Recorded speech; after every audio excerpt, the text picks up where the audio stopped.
국민 라디오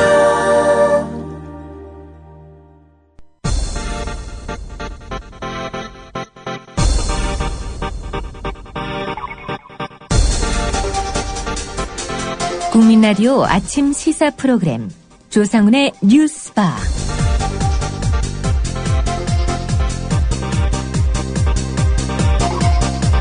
청취자 여러분 안녕하십니까? 조상훈입니다. 시가총액 10조 원대 IT 공룡업체 다음 카카오가 어제 공식 출범했습니다. 그러나 다음 카카오의 앞날에 적잖은 우려가 제기되고 있습니다. 카카오톡에 대한 당국의 사이버 사찰 논란 때문입니다. 여러분은 요즘도 카카오톡 혹시 하십니까? 카카오톡 이용자들의 독일 기업 텔레그램으로의 사이버 망령 행렬 여전히 이어지고 있습니다. 카카오 통신기록 압수수색 피해를 입은 정진우 노동당 부대표를 오늘 만나서 자세한 얘기 들어보겠습니다. 잠시 광고 듣고 나서 10월 2일 목요일 뉴스바 시작하겠습니다. 뭐 드시겠습니까? 잠깐만요. 야, 10월달에 신촌에서 뭐 재밌는 거 한다며. 그 개쩐다는 페스티벌. 맞아요. 페스티벌 3. 2014 페스티벌 3. 그게 뭡니까? 뮤지션들 18팀이 펼치는 뮤직 페스티벌. 언제? 어디서? 10월 25일 토요일. 신촌 연세로 차 없는 거리에서 오후 2시부터 하루 종일. 노래만 하는 거야? 아니요, 거리 퍼포먼스랑 만화가들의 캐릭터처 아트마켓도 열린대요. 가만히 있지 않겠다는 사람들 다 모여. 제목이 뭐라고요? 2014 페스티벌 3. 많이 놀러오세요. 더위와 밤샘 공부에 우리 아이가 하루 종일 피곤한가 봐요. 집에서 잘 때라도 편안하게 푹 잤으면 하는데.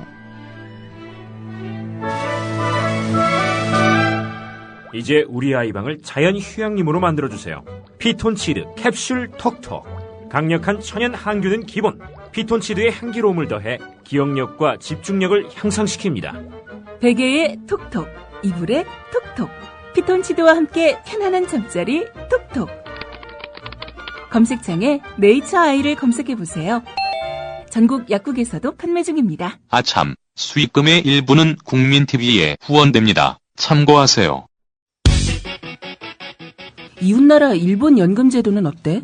2012년 기준으로 일본은 모든 국민에게 기초연금 77만 원을 지급하고 노동자에게는 별도로 후생연금 208만 원을 주고 공무원들에게는 공무원연금 282만 원을 지급한대. 그럼 국민들에게는 기초연금 77만 원에 208만 원을 더해서 285만 원을 주는 거네. 그렇지. 일본은 공적연금만으로 노후생활 70%를 책임져 주는데 우리나라는 사적연금과 국민연금 모두 합해서 노후생활 보장률이 30%밖에 안 돼. 그래?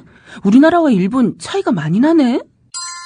국민 여러분, OECD 국가 중 공적연금 수준이 가장 낮은 나라가 일본입니다. 공무원연금을 낮출 게 아니라 국민연금을 공무원연금 수준으로 높여야 합니다. 공적연금 강화, 국민 여러분과 함께 만들어가겠습니다. 전국 공무원 노동조합. 조합원 스토리텔링님 신청 광고입니다.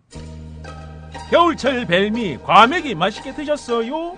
포항 죽도시장 상인협동조합에서 이번에는 간장게장을 내놓아요. 살아있는 암꽃게로 만들어 살이 탱탱한 명품 간장게장.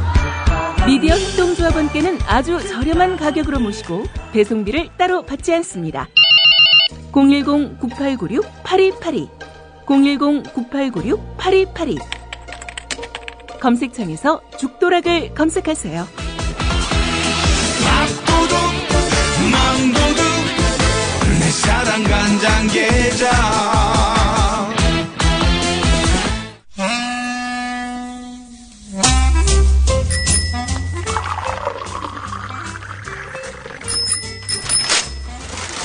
아침 신문 귀로 읽으세요.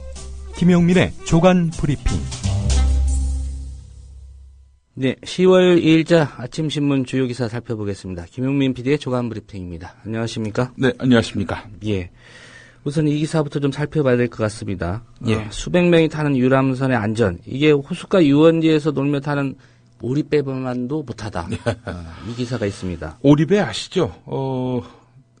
춘천 공지천 같은 데 보면은 오리배가 많고요. 예. 한강에도 많죠. 예. 나룻배도 있고요. 이 오리배와 나룻배는 15년 이상 타면은 더 이상 운항할 수 없지만 강과 바다를 오가던 유람선은 설령 제한 자체가 없습니다. 현재 운항되는 바다 유람선의 20%는 설령 20년이 넘은 낡은 배입니다. 이번 바캉스호도 그러했는데요. 예. 자칫 대형 사고로 이어질 수 있는 위험이 상존하고 있습니다. 정부는 세월호 참사 이후 설령 기준을 강화하겠다고 했는데 세월호와 같은 여객선에만 국한해서 다른 해상교통의 안전은 무방비 상태입니다. 그 유람선도 여객선 아닌가요? 여객선이죠. 예. 뭐 세월호 같이 큰 여객선만 여객선은 아닌 건데 말이죠. 당연히 세월호만 안전관리 대상이 될 수는 없을 텐데 말이죠. 자, 설령 기준을 완화한 정권의 집권여당과 설령 기준을 강화하겠다라고 밝힌 정권의 집권여당이 같은 당입니다. 예. 무능한 정권이란 얘기입니다. 예. 배 이야기를 이어서 좀 해야 될 것 같습니다. 예. 해군 구조함, 이 통영함 납품비 의혹이 제기되지 않았습니까? 그렇습니다. 예, 수사가 어느 정도 좀 속도를 내는 것 같습니다. 예, 통영함 이 장비 부실로 해군이 인도받기를 거부하는 바람에 통영함은 세월호 참사 때도 구조 작업에 투입되지 못했습니다. 저 어마어마한 돈 들여놓고 저걸 저렇게 방치하나 말들이 많이 나왔는데 따지고 보니까 여기에 비리가 있었다는 겁니다. 혐의를 받고 있는 오모 전 해군대령이 방위사업청 재직 시절에 이 함정에 설치된 또 다른 부실 장비를 선정하는 데 개입한 사실이 드러났습니다. 검찰은 오모 대령을 구속 수감했습니다. 예. 오모 전 대령이죠. 전역하자마자 2개월 만에 자신이 사실상 특혜를 준 부실 장비 제작 방위산업업체의 계열사 간부로 취직한 것으로 확인됐다고 합니다. 문제의 장비는 결국 고장을 일으켜서 통영함 건조가 18일이나 지연됐던 사실도 추가로 밝혀졌는데요. 애초에 그 선체 고정 음파 탐지기 이게 문제 아니었습니까? 이것뿐만 아니라 통영함 장비 납품 과정 전반에 군 PI의 개입과 전관 예우가 있었다는 의혹이 이렇게 제기된 겁니다. 예. 검찰 수사 확대가 불가피할 것으로 보인다고 오늘 국민일보가 일면에서 보도했습니다. 예. 이어지는 얘기 같습니다. 예. 전역 후에 사기업체에 취업한 대령급 이상 장교들 어디로 갔는지 살펴본 기사가 있습니다. 예, 동아일보 13면에 나와 있는 기사인데요. 10명 가운데 4명꼴로 방위산업체에 취직한 것으로 나타났다는 겁니다. 공직자윤리법을 보면 공직자윤리위원회에 승인이 없으면 퇴직한 날로부터 2년 동안 유관 사기업체에 취업할 수 없도록 되어 있는데 말이죠. 검찰이 이 통영함 납품 비리를 수사하고 있는 가운데 방위산업체 재취업을 고리로 한 군피아가 막대한 국가 예산이 들어가는 방위산업 비리의 온상이라는 지적이 제기됐습니다. 예.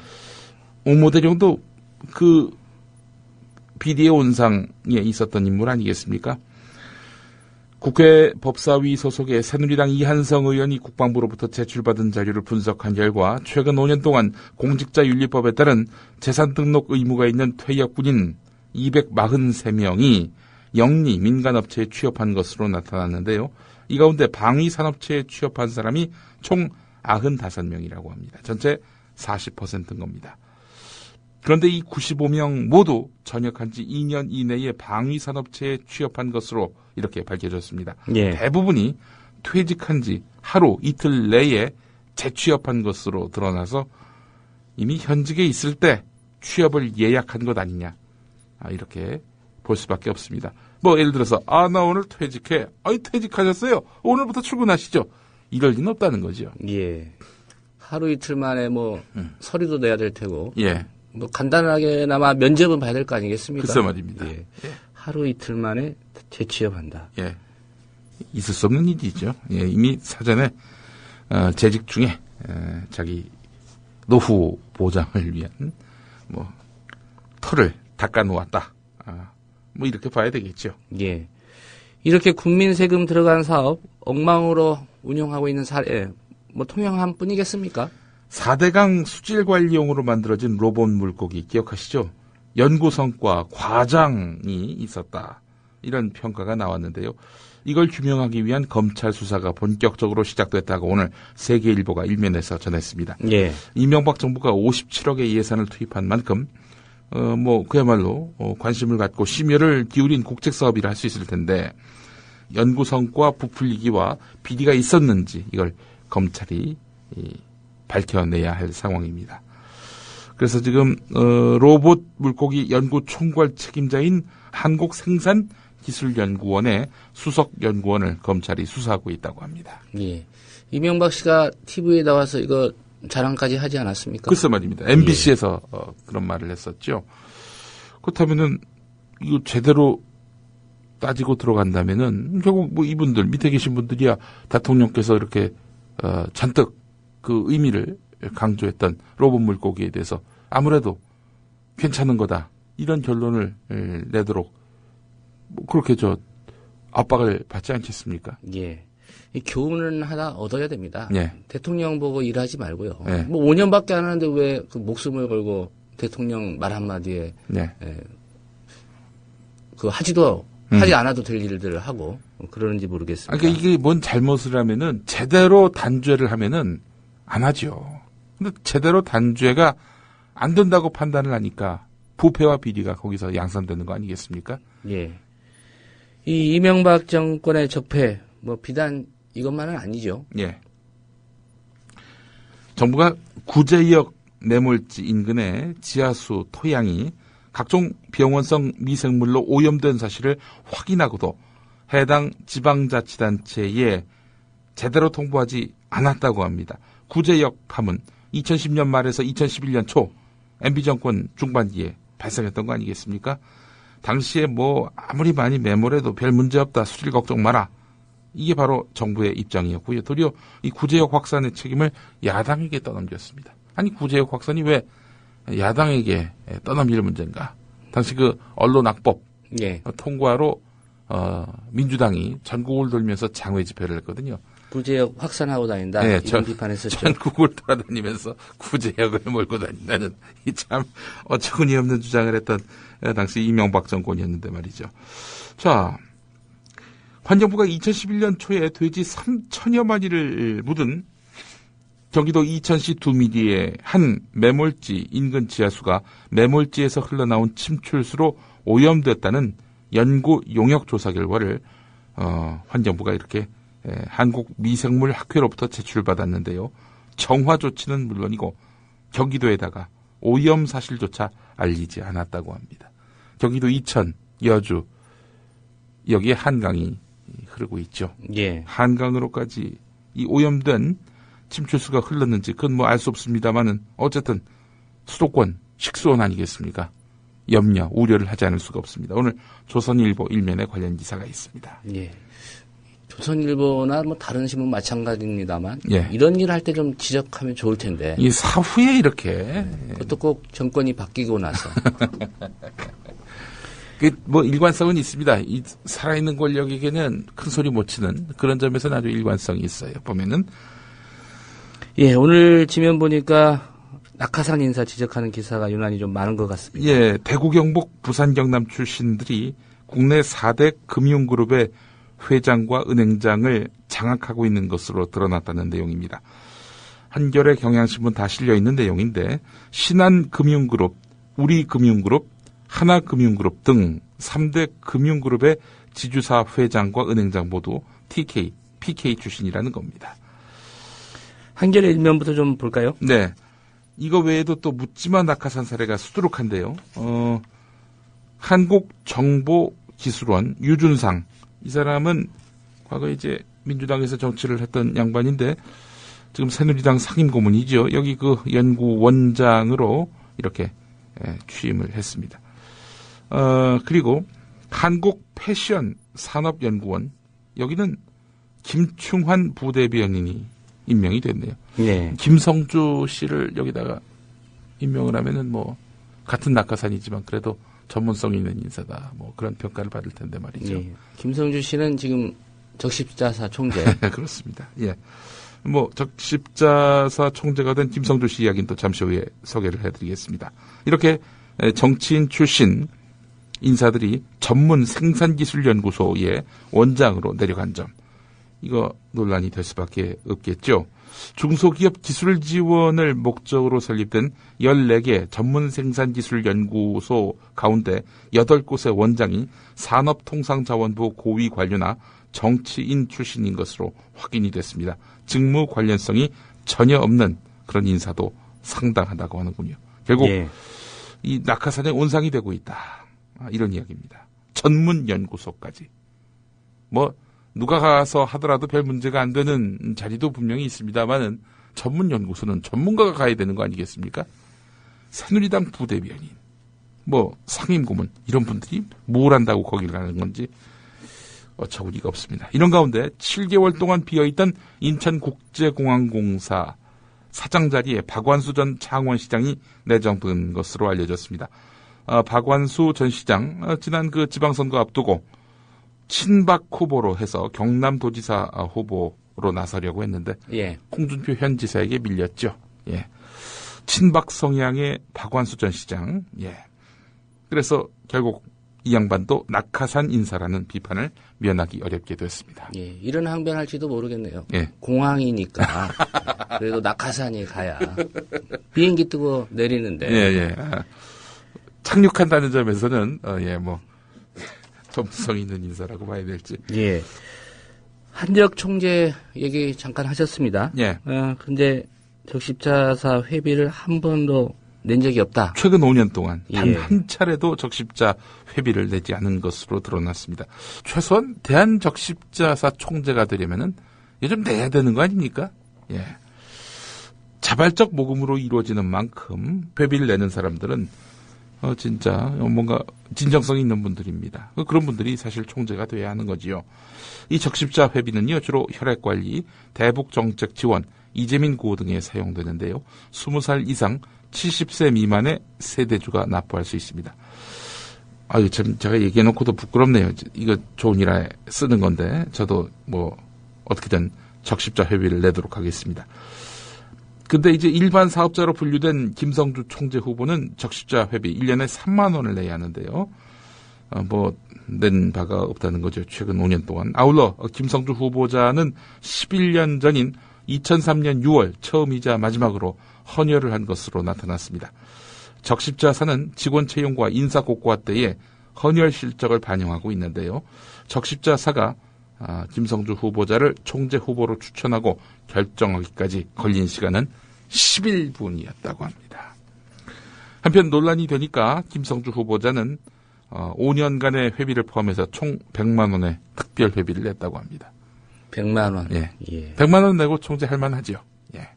그럼 200만 원 내는 사람 다시 후보 바꿔서 총재 시켜주지는 않겠죠. 지금 안 바쁜 벌꿀님 헌혈은 했는지 이제 알아봐 달라 하셨는데 방금 말씀드렸죠. 처음이자 마지막으로요. 11년 전에. 저는 그 고혈압에 또 당뇨가 있어가지고 헌혈을 안 받는 것 같더라고요. 제가 그 약 먹기 전에 MB 정권 때부터 이제 혈압약을 먹기 시작했는데 그 전에는 제가 좀 헌혈을 했습니다. 안 받겠다고 하는 거 아닙니까? 급히 안 받겠다. 아니 그때는 혈압약 먹기 전이니까 수혈 받는 사람이 또 김용민화 되는 걸 막기 위해서. 어쨌든 적십자사가 하는 일은 좋은 일입니다. 좋은 일입니다. 회비도 내고 헌혈도 할 수 있다면 하는 게 좋지요. 낙하산 아닌 공기업 대표 비리 혐의로 조사받고 있다. 이 기사도 한번 살펴봐야 될 것 같습니다. 장석효 한국가스공사 사장. 이 사람은요, 1983년 가스공사에 공채 1기로 입사해서 각종 직위를 지냈는데요. 그러다가 이제 박근혜 정권 낙하산 문제가 커지니까 그때 이제 내부 출신 인사로서 발탁이 됐습니다. 그래서 낙하산 논란으로부터 자유로운 그런 인물이었는데 말이죠. 지금 이 장석효 가스공사 사장의 업무상 횡령 혐의 등을 수사당국이 포착하고 수사를 벌인 사실이 확인됐다고 오늘 경향신문이 12면에서 전했습니다. 지난해 12월부터 가스공사가 발주한 LNG 물량 검정 용역 사업 입찰 비리 의혹을 수사하던 중에 이 장석효 사장의 비위 혐의를 잡아냈다는 거지요. 예. 가스공사와 사실상 독점적 관계를 맺고 있던 기업 통영예산 대표로 있을 때 접대비를 쓰면서 허위 영수증을 발급해서 1억여 원의 회사 돈을 횡령한 혐의가 해경 수사 결과 드러났다는 겁니다. 또 장석효 사장이 35차례에 걸쳐서 공사 관계자 등에게 골프 접대를 한 혐의도 일부 확인됐습니다. 낙하산은 아니지만 말이죠. 이 양반 전관예우 의혹은 있네요. 예. 보니까 그 가스공사와 독점적 관계를 맺고 있는 기업에 이렇게 사장으로 있었다는 거 아니겠습니까? 가스공사 직원으로 있다가 말이죠. 예. 그러다 다시 가스공사 사장으로 발탁이 됐다 하니 낙하산 논란으로부터 자유로울진 몰라도 뭐 이 관피하라는 논란으로부터 자유롭지 않겠다. 뭐 이렇게 판단이 됩니다. 예. 주목되는 기사인데 이제 과연 그렇게 될 것이냐가 궁금합니다. 예. 김기춘 대통령 비서실장. 네. 교체된다. 예. 한국일보 일면 기사입니다. 늦어도 연말까지 박근혜 대통령이 김기춘 실장을 교체하기로 가닥을 잡은 것으로 알려졌다는 내용입니다. 여권 고위 관계자는 얼마 전까지 비서실장 교체는 없다는 것이 청와대 확고한 입장이었는데 최근 들어서 기류가 달라졌다. 조만간 인사 발표가 있을 것이다. 이렇게 말했다고 하는데 1939년생입니다. 김기춘 비서실장. 이명박 전 대통령보다 2살이 많습니다. 지난해 말에 불의의 사고를 당한 장남 문제 때문에 심적 고통을 당하고 있는 데다 올 초부터 경미한 건강상의 문제까지 겹쳐서 박근혜 대통령에게 물러나고 싶다는 뜻을 여러 차례 밝혔다고 하는데요. 예. 그렇게 자식의 문제 때문에 고통을 겪으시는 분이라면은 다른 분들의 자녀, 세월호 참사의 비극을 만난 유족, 그 부모님들의 마음도 헤아릴 수 있겠다라는 생각도 듭니다만은 그간 김기춘 비서실장 하에 청와대에서 보인 일은 그분들의 아픔에 대해서 별로 공감하지 않은 것 같은 그런 행보여서 참 의아합니다. 자, 김기춘 비서실장이 이렇게 물러나고 그냥 뭐 실업자로 있는 건가요? 또 낙하산으로 또 어딘가 좋은 자리로 가시는 건 아닌지 하는 생각도 해봅니다. 예. 문제는 뭐 김기춘 실장 교체될 것이라는 보도가 그동안 몇 차례 나왔습니다. 예, 그렇죠. 예. 근데 이제 실질적으로 그렇게 되기까지는 글쎄요. 근데 김기춘 비서실장이 사의를 표한 것만은 사실인 것 같고요. 그 사이에는 뭐 진정성이 있어 보입니다. 그렇지만은 그때마다 계속 그 보도는 오보가 됐지 않습니까? 결과적으로 그렇게 됐죠. 박근혜 대통령이 붙잡은 겁니다. 예. 박근혜 정부가 교육감, 이거 시도지사가 임명하는 제도로 바꾸려고 한다. 이런 움직임이 있다고요? 대통령 소속의 지방자치발전위원회가 교육감을 시도지사가 임명하도록 하는 내용을 뼈대로 한 교육자치, 지방자치 통합안을 추진하고 있습니다. 그러니까 현행 직선제 아닙니까? 교육감. 이걸 시도지사가 임명하는 간선제로 바꾸는 방안이 담겨 있는데요. 자치단체장이 교육기관의 증가 재정 계획을 수립하고 교육재정을 시도지사의 주민참여예산위원회에 분과로 들여오는 방안도 이렇게 포함되어 있다고 합니다. 자, 그러나 뭐 야당과 교육단체들 이거 뭐 받아들이겠습니까? 일단 교육부조차도 위헌이라면서 강하게 반발하고 있는 양상입니다. 예. 교육감의 시도지사 임명을 포함해서 대통령 소속 지방발전자치위원회의 교육자치통합안은 교육의 자주성과 정치적 중립성 등 헌법과 관련 법과의 어떤 충돌 우려가 있다 이렇게 지적하고 있습니다. 자, 뭐 하여간 이 교육자치는 오랜 사회적 논의 끝에 나온 합의 아니겠습니까? 예. 대통령 소속의 위원회가 이걸 뒤엎으려 이번 교육감 선거에서 진보 교육감이 대거 당선되지 않았다면은 뭐 이런 논의조차 있었겠습니까? 예. 글쎄요, 다행이라고 생각해야 될까요? 대통령이 임명하겠다고 한 게 아니고 그래도 좀 눈치를 봤을까요? 시도지사가 임명하게 한다. 예. 박근혜 대통령의 외사촌 부부 세금 25억 원 넘게 안 내서 출국 금지된 상태였다. 예. 예. 출국 금지를 당해가지고 출국 금지를 풀려는 소송 과정에서 이런 사실이 공개가 됐습니다. 한겨레 8면에 관련 기사가 있는데요. 예. 이모 씨. 이모 씨는 1990년대 한 업체 대표로 있으면서 법인세, 근로소득세, 종합소득세, 양도소득세를 내지 않아서 체납액이 16억 7천여만 원에 이릅니다. 또 그의 배우자인 육모 씨. 육모 씨는 근로소득세 8억 5천여만 원을 체납했습니다. 아니 근로소득세를 8억 5천여만 원이나 체납할 수가 있나요? 도대체 이거 좀 납득이 안 되네요. 어쨌든 이 육모 씨 부부는 도피할 재산도 없고 그럴 생각도 없는데 체납을 이유로 해서 출국 금지한 것은 과도하다 이러면서 소송을 냈다고 하는데 말이죠. 예. 육모 씨는 그 유경수 여사 오빠의 집안이겠죠. 예, 오빠의 딸로 이렇게 알려져 있습니다. 재판부는 어떻게 했느냐? 출국 금지를 풀어줬다고 합니다. 예. 25억이나 이렇게 세금을 체납했군요. 예. 대통령 외사촌 부부가 말이죠. 안 돌아오면 어떡하죠? 뭐 그러면은 출국 금지 풀어준 판사가 물어내야 되겠죠. 뭐 그게 상식 아닐까요? 예. 시국 집회 가보신 분들은 알 겁니다. 유난히 이제 어버이 연합 회원들 그리고 예. 고엽제 전후회 그 회원들 많이 나와 있는데 예. 이걸 좀 동원한 사실이 있다. 예. 이걸 입증하는 문건이 나왔다고요.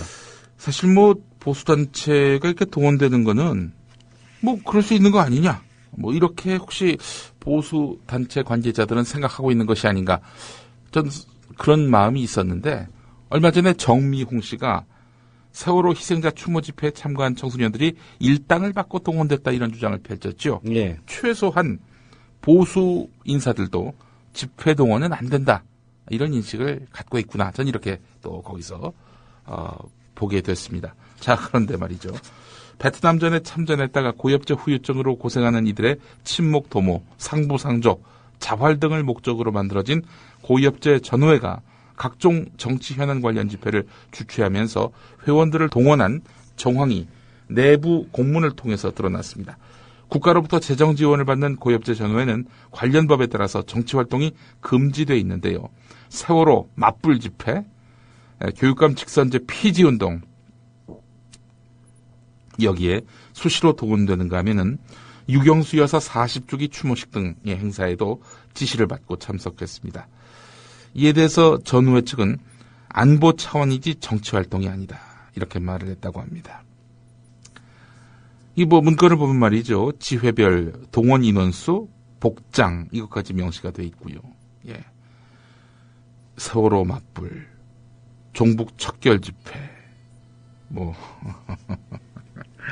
예. 세월호 맞불 집회 같은 건 안보와 무슨 관련이 있는 거죠? 글쎄 말입니다. 유경수 여사 40주기 행사, 이것도 뭔 관계가 있는 거죠?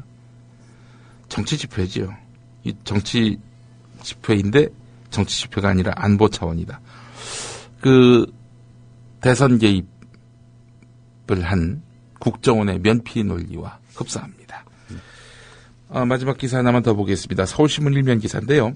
존 케리 미국 국무장관이 최근 뉴욕에서 개최된 한미 외교장관 회담에서 중국이 설립을 주도하고 있는 아시아 인프라 투자은행에 대해서 한국 가입을 유보해달라 이렇게 요청했다고 합니다. 미국과 중국의 관계가 미묘하지요. 자, 미국이 한국 정부에다가 중국이 설립을 주도하고 있는 이런 투자은행 여기 참여하지 말라 이렇게 이야기했다는 것이죠. 이와 관련해서 청와대는 가입 추진 그거 협의 중단하라 이렇게 지시를 내렸다고 합니다. 예.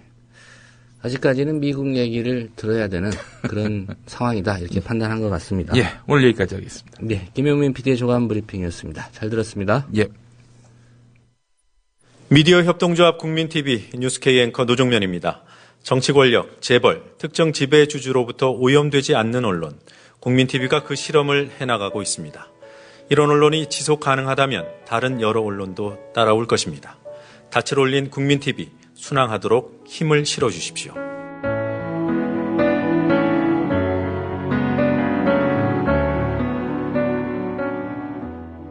월 11,000원의 조합비 납입. 조합원 여러분의 많은 동참을 바랍니다. 자동납부는 미디어 협동조합 홈페이지 국민.tv 또는 서울전화 3144-0933 서울전화 3144-7737로 신청하실 수 있습니다. 여러분에게 언론혁명으로, 그래서 자부심으로 보답하겠습니다.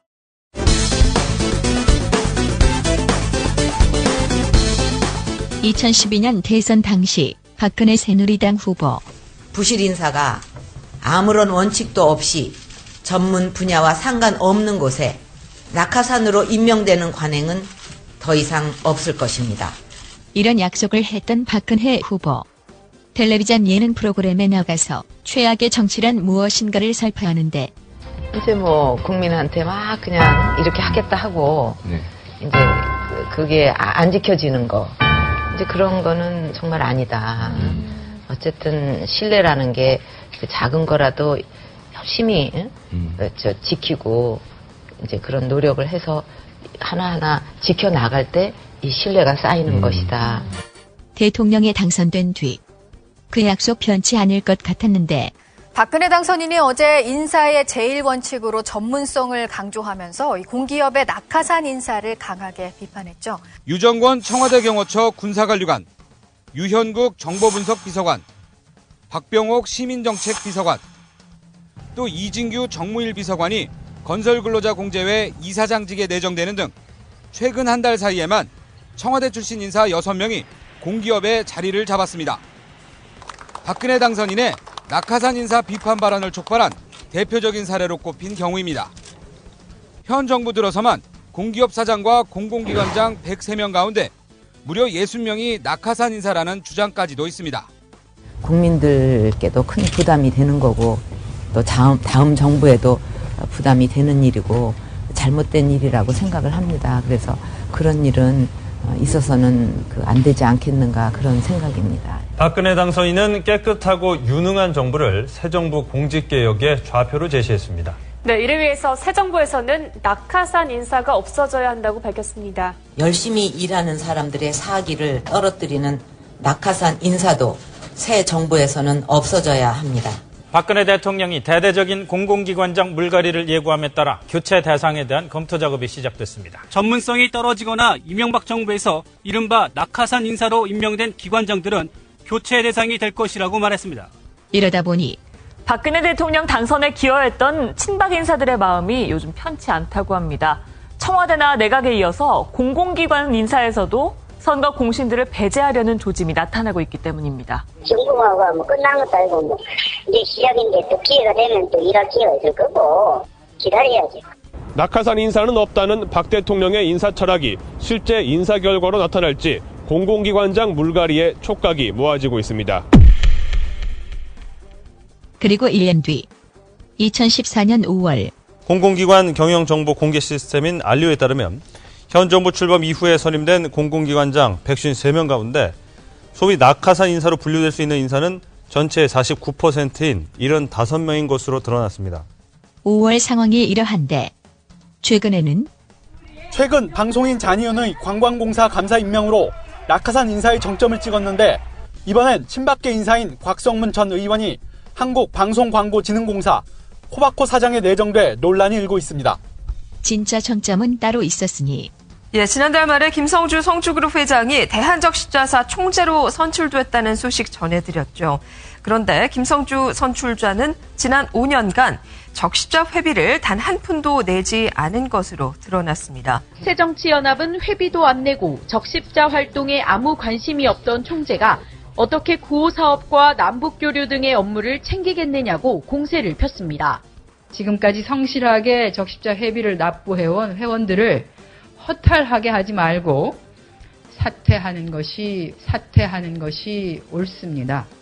약속 안 지키는 것이 최악의 정치라면 사퇴할 사람은 따로 있으니. 저는 오늘로 국민의 애환과 기쁨을 같이 나누었던 대통령직을 사퇴합니다.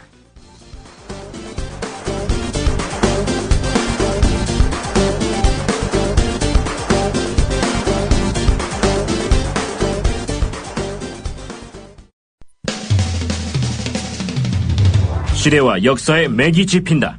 조상훈의 뉴스바. 현장에서 전해드리는 실시간 정치권 뉴스.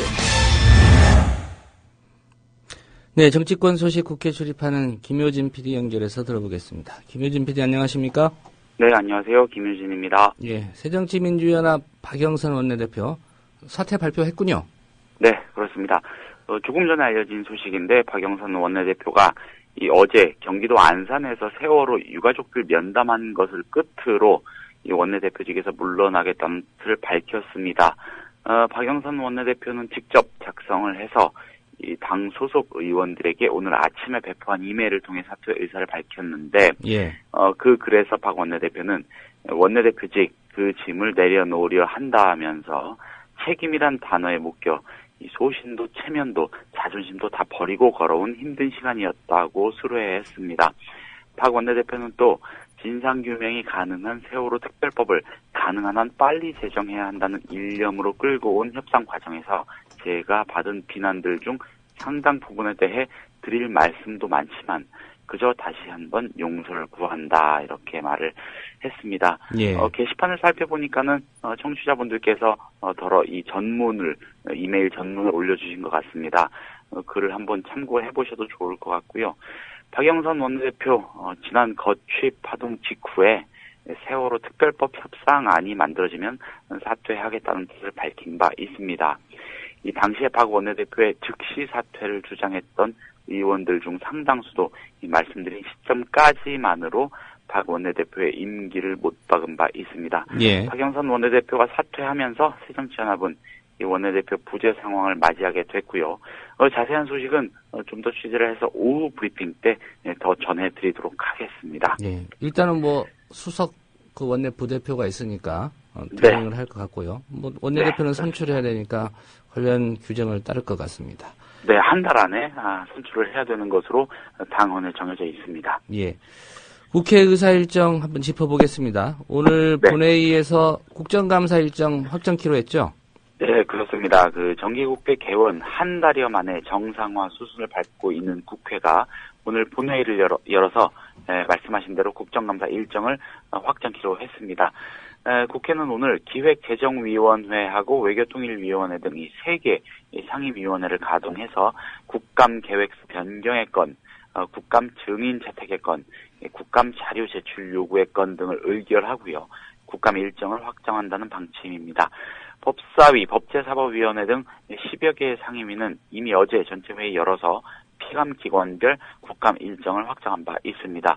여야는 올해 국감을 오는 7일부터 27일까지 3주 동안 실시하자고 지난달 말에 합의했고 특별한 사정이 없는 한 이대로 오늘 확정이 될 것 같습니다. 예. 3주 동안 국정을 다 감사한다는 게 가능할지는 모르겠습니다만 네. 어쨌든 간에 국감 시즌이 시작된 건데 아무래도 이번 국감의 최대 쟁점 세월호 사고 문제가 될 것 같은데 이게 국정조사 때도 제대로 안 됐는데 국감에서 되겠느냐 또 이런 의문도 갖지 않을 수밖에 없습니다. 네, 그렇습니다. 어쨌든 가장 큰 이슈가 될 거라고 당연히 봐야겠습니다. 일단 야당은 이 세월호 사고가 왜 참사로까지 이어졌는지를 부각시켜서 그러니까는 사고가 난 이후 정부의 대처 부분에 초점을 맞추는 거죠. 이 대목을 부각시켜서 세월호 이슈를 다시 환기시킨다는 보관입니다. 반대로 여당은 이게 좀 만만치 않을 것 같습니다. 준비를 많이들 하고 있는 것 같은데 새정치연합 김현 의원의 이 대대기사 폭행 논란 등을 파고들면서 전반적으로 방어적 전선을 구축할 것으로 보이고요. 예. 야당이 국감에서 특히 주목하고 있는 거 이른바 박근혜 대통령의 7시간 행적 논란입니다. 전후는 이미 감돌고 있습니다. 일례로 어제 오후 3시쯤에 교육문화체육관광위원회 전체 회의가 예정돼 있었는데 위원장이죠. 새정치연합 서른 의원의 지난 대통령 연애 발언을 두고 여야 간 대립이 이어져서 회의가 오후 5시쯤에야 개회되기도 했습니다. 이게 국감 링에 본격적으로 올라오면 얼마나 첨예하고 치열한 대목이 될지를 암시하는 그런 일이었습니다. 이 밖에 유병헌 전 세무그룹 회장을 둘러싼 문제, 특히 유 전 회장 체포작전 과정에서 드러난 검경의 무능함을 놓고 많은 얘기가 나올 것으로 예상이 되고요. 예. 또 한 가지 짚어볼 것은 해경하고 소방방재청을 사실상 해체하려는 이 정부 조직 개편안 문제입니다. 박근혜 대통령이 세월호 수습책의 일환으로 내놓은 방안 가운데 하나인데 야당은 당연히 이런 조처에 강하게 반대하고 있습니다. 이완구 새누리당 원내대표 또한 이 여당의 주축 인사임에도 불구하고 반대 의사를 내비쳤다고 하고요. 청와대와 정치권, 관계 부처나 당국 모두가 얽히고 설킨 중대한 문제라고 할 수가 있겠습니다. 예. 국민들 입장에서 특별히 주목하고 있는 게 이른바 서민 증세 논란 아니겠습니까? 뭐 네. 담배세도 올린다고 그러고요. 또 이 부자 감세 이거 정책 바꿔야 되는 거 아니냐 이런 논란이 많은데 소관 상임위가 기획재정위원회죠. 네. 야당이 어떻게 대처할까 국민들이 이 부분을 좀 주목하고 있는데 어떻습니까? 예, 그렇습니다. 그 새정치연합은 국감에 앞서서 만들어둔 이 국감 현안 자료를 통해서 이 기획재정위원회 국감의 핵심 현안으로 정부의 감세 및 증세 정책을 꼽고요. 국감에서 이 문제를 집중 공략할 것을 주문해둔 상태입니다. 새정치연합은 이 최경환 부총리 겸 기획재정부 장관이 주도해서 마련한 이 배당소득 증대세제를 부자감세 2탄으로 규정하고요. 막대한 배당을 받는 대기업 총수 일가를 위한 정책이라는 논리를 구축하고 있습니다. 이 참고로 배당소득 증대세제는 이 고배당 기업의 주식에서 발생하는 이 배당소득에 대한 원천 징수 세율을 14%에서 9%로 무려 5%포인트 정도 낮추는 내용이 뼈대입니다. 예. 뭐, 부자 감세 맞죠? 예, 새정치연합은 담배 새롭게 개별 소비세를 부과하는 방안에 대해서도 꼼수 서민 증세다라는 기존의 입장을 재확인하고요. 어떻게든 이 방침을 무력화시킨다는 보관입니다. 특히 이 내년도 세입 예산안에 담배 개별 소비 세수가 약 1조 원 정도 계상이 돼 있는 점, 이거 많이 알려진 사실이 아닙니다. 예. 이렇게 계상이 된 것만 봐도 정부의 담배값 인상은 결국 서민과 중산층 주머니를 털어서 세수를 높이기 위한 것임을 말해준다. 이런 주장을 펼치고 있습니다. 예. 국회의원들의 세비 인상안 이거 정부가 마련했는데 네. 새누리당에서 반대 목소리가 나왔다고요. 네, 그렇습니다. 지난달 30일에 기재부가 2015년도 그러니까 내년도 세출 예산안에 국회의원 세비 즉 국회의원 월급이죠. 이걸 공무원 보수 인상률과 같은 3.8% 높이는 그런 인상안을 밝힌 바 있습니다. 이에 대해서 정치권에서 특히 새누리당에서 먼저 반대 목소리가 강하게 나오고 있는데 새누리당 내부에 이 초재선 의원들로 구성이 된 아침 소리라는 모임이 있습니다. 예. 제법 많은 의원들이 포함이 되어 있고 이들이 기재부 방안에 반대한다고 목소리를 모은 겁니다. 자, 이런 얘기입니다. 19대 국회 하반기는 세월호 특별법을 둘러싸고 수개월 동안 단 한 건의 법안도 처리하지 못하는 무능 국회라는 오명을 자초했다. 그러고도 월급을 올려받는 건 부끄러운 일이다라는 게 이들의 논리입니다. 이건 제 개인적인 사정을 좀 달아보겠습니다. 그 세비를 올리는 방안 자체에 옳고 그름을 떠나서요. 여기에 반대하는 집권 여당이 여기에 반대하는 이유로 세월호 특별법 문제에 따른 국회 공전이라는 점을 가져다 붙인 대목에는 조금 문제가 있어 보입니다. 이 세월호 특별법 문제는 그 정도의 진통을 수반할 만한 가치와 중요성이 있는 문제였습니다. 따라서 그 과정을 공전이라고 보는 것부터가 잘못이다. 이런 시각이 분명히 있는 겁니다. 세비 문제를 따지려면은 그 명분과 취지부터가 건강하고 공정해야 하지 않을까라는 생각을 해봅니다. 예. 인상률이 너무 낮아서 반대하는 거 아닌가 그런 생각도 해봤는데 그건 아니었군요. 네. 예. 개헌론이 뭐 본격적으로 시작됐다 이런 얘기 있었는데 어떻게 좀 진행이 되고 있습니까? 네, 그렇습니다. 지금까지 며칠 말씀을 드렸었는데 지금까지의 개헌 논의는 사실상 뭐 거의 군불대기 수준이었다 이렇게 보는 게 맞겠습니다만 이번에는 분위기가 심상치 않고 예전과는 논의의 질도 퍽 다르다는 평가가 많이 나옵니다. 여야 모두 혁신 경쟁에 돌입을 하면서 개헌 논의가 탄력을 받기도 했고요. 또 여야가 함께 참여하는 국회 내 개헌 추진 국회의원 모임의 활동도 본격 재개가 됐습니다. 제가 어제 비슷한 내용으로 브리핑을 하면서 이 개헌 추진 국회의원 모임에 소속된 의원이 140여 명 정도라고 말씀을 드렸는데 바로 잡겠습니다. 죄송합니다. 다시 확인을 해보니까 모두 154명이라고 합니다. 예. 이 숫자 자체가 무척 중요합니다. 이 개헌 발의, 개헌을 해보자고 이 안건을 올릴 수 있는 요건이 이 국회의원 제적 과반인 150명이기 때문입니다. 산술적으로는 이 모임의 의지만으로도 개헌 발의 자체는 가능하다는 얘기가 됩니다. 그리고 개헌안이 통과가 되려면 제적의원 3분의 2, 즉 200명 이상이 찬성해야 하는데 숫자로만 따져보면 지금의 개헌 추진 모임에 56명만 더 뜻을 같이 할 경우에 개헌안을 통과시키는 것까지도 가능합니다. 예.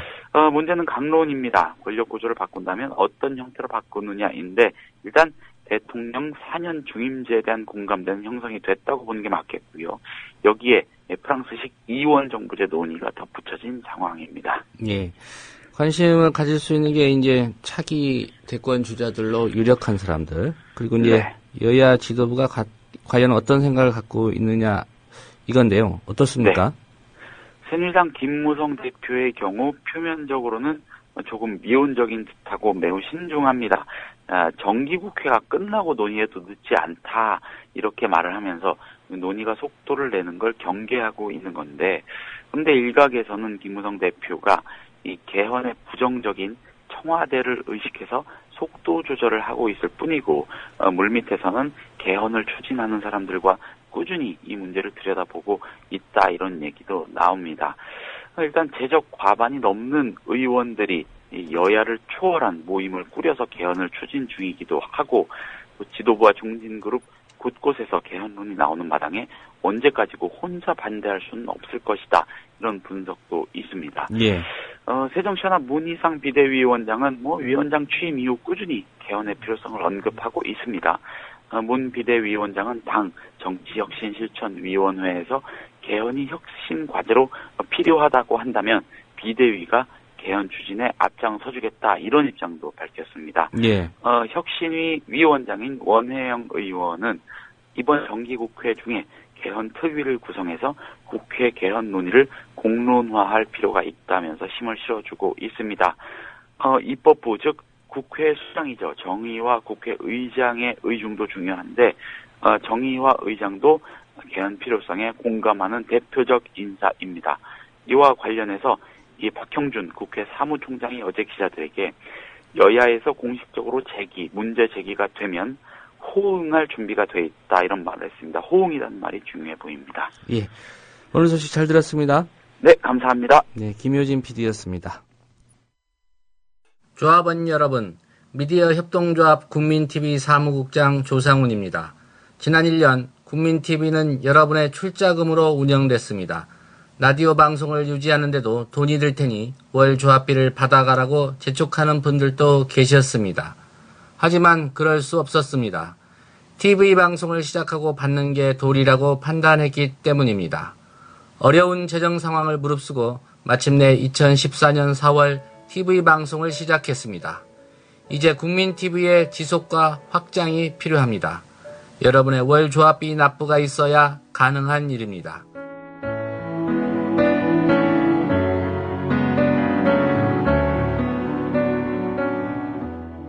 월 11,000원의 조합비 납입. 조합원 여러분의 많은 동참을 바랍니다. 자동납부는 미디어 협동조합 홈페이지 국민.tv 또는 서울전화 3144-0933, 서울전화 3144-7737로 신청하실 수 있습니다. 조합원 여러분, 언론혁명의 끝까지 함께해 주십시오. 자부심으로 보답하겠습니다. 여러분께서는 지금 국민일보 해직기자 조상훈이 진행하는 국민라디오 아침 시사 프로그램 조상훈의 뉴스바를 듣고 계십니다.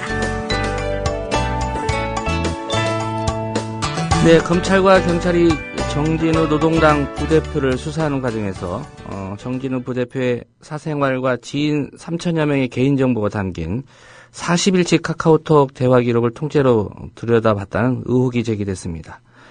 정진우 부대표는 세월호 참사 진상규명을 요구하면서 집회를 열고 또 청와대까지 행진을 시도한 혐의로 수사를 받고 있는 상황이었습니다. 노동당 정진우 부대표 연결해서 관련한 얘기 들어보겠습니다. 정 부대표님 안녕하십니까? 예, 안녕하세요. 반갑습니다. 예, 요즘은 그러면 카카오톡으로 대화 안 나누시겠네요? 전혀 또 그렇게 하기도 힘듭니다. 왜냐면 아직 사용하시는 분들이 많이 계셔서. 예. 뭐 예전보다 조금씩은 하고 있습니다. 예. 예를 들면 민감한 대화나 이런 건 안 하시는 편이겠고. 예, 아무래도 그렇죠. 예. 이 수사기관이 정부 대표님의 카카오톡 대화 이거 봤다. 어떻게 알게 되신 건가요? 예, 그 9월 18일에 저희 집으로 통지서가 이제 왔고요. 예. 압수수색 그 집행 사실을 확인하는 그 통지서가 집에 와서 그때 처음 알았습니다. 예. 수사기관이 이 압수수색을 한 그 법적인 근거, 지금 저희가 알기로는 이제 집시법 위반으로 수사를 받고 있는 걸로 알고 있는데요. 그 관련해서입니까? 그 통지서에는 이제 그 사건명이나 이런 것이 나와 있지 않고요. 예. 동부경찰서가 발신지가 동부경찰서로 되어 있는데 자기들 그 사건 번호로 이제 써 있기 때문에 처음에는 이게 도대체 무엇 때문에 이게 그 압수를 하게 된 건지 이렇게 궁금할 정도로 처음엔 바로 확인이 안 됐습니다. 예. 그럼 나중에 확인해 보셨을 텐데. 예. 예. 이 검찰하고 경찰이 왜 이 카카오톡 대화 기록을 압수수색에서 들여다 봤다라고 설명을 하던가요? 그래서 제가 이제 기자회견을 이제 하기 전에 그 담당 경찰에게 이제 제가 전화를 해서 확인을 했습니다. 그래서 좀 해명할 것을 제가 요구를 했고, 처음으로 이제 전화하면서 알게 됐던 거고요. 이제 그래서 집시법 관련, 세월호 관련된 집시법 관련이라는 건 알게 되긴 했는데, 예. 그 카카오톡을 저뿐만 아니라 이제 다른 분들까지 포함해서 그렇게 압수수색을 할 수밖에 없는 거에 대한 구체적인 해명은 제가 듣지는 못했고, 예. 다만 이제 세 달 넘어서 오랫동안 질질 끌다가 이제 뒤늦게 제가 알게 된 거에 대해서는 이제 미안하다는 식으로 자처상의 문제에 대해서 해명을 했습니다. 예. 뒤늦게 알려준 건 그냥 미안하다는 얘기 정도는 했다 이 말씀이죠. 그러니까 따로 저한테 이제 통지 못한 거에 대해서 약간 변명을 이제 하더라고요. 감옥에 이제 석방된 줄 모르고 있어서 그런 거다. 이렇게 이제 얘기를 하더라고요. 예. 문제는 카카오톡 대화 내용 중에 과연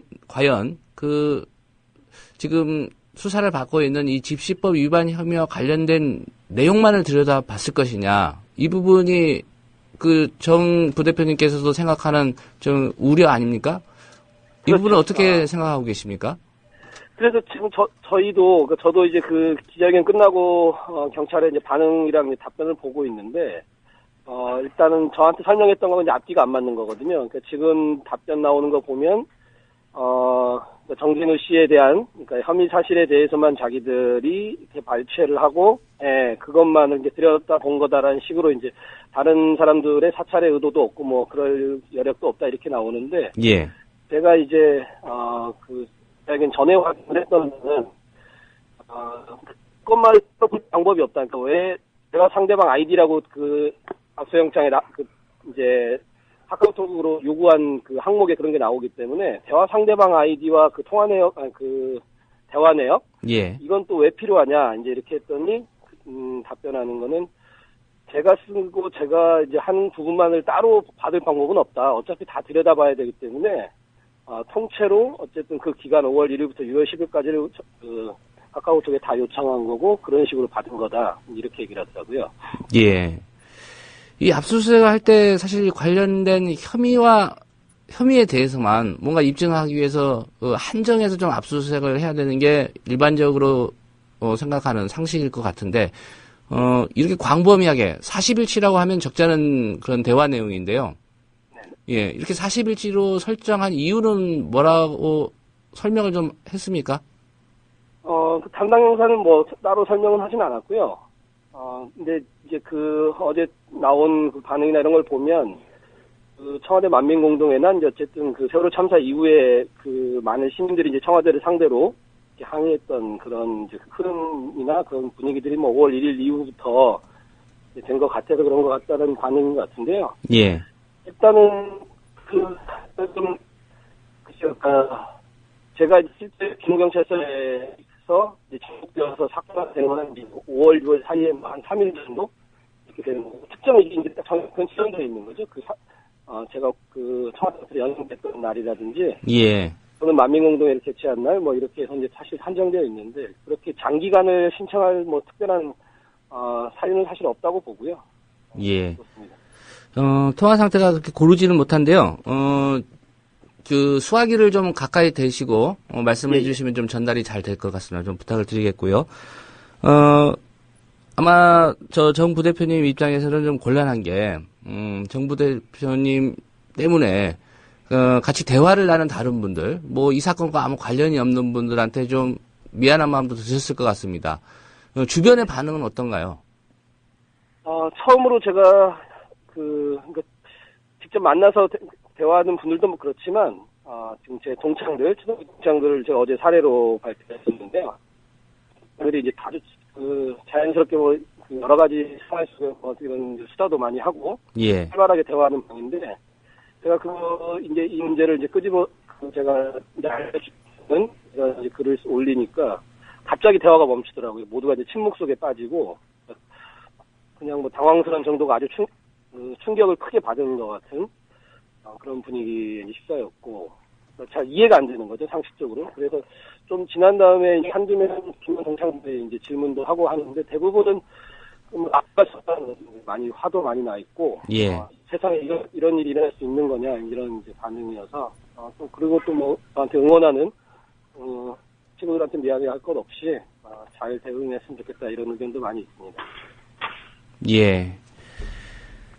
최근에 검찰이 사이버 허위사실 유포 전담 수사팀을 발족하고, 뭐 인터넷 포털 등이나 이런 데서 허위사실 유포하는 거 직접 수사하겠다 이렇게 방침을 밝혔습니다. 그러면서, 여러 가지 지금 우려 때문에 뭐 카카오톡 대화를 하던 분들 많이 좀 이용을 줄이고 있고, 또 다른 그 SNS 서비스로 이동하기도 하는데요. 이게 어떤 배경에서 이런 움직임이 있다고 직접 또 피해 사례의 당사자이기 때문에 생각하시는지 좀 궁금해서 여쭤보겠습니다. 예.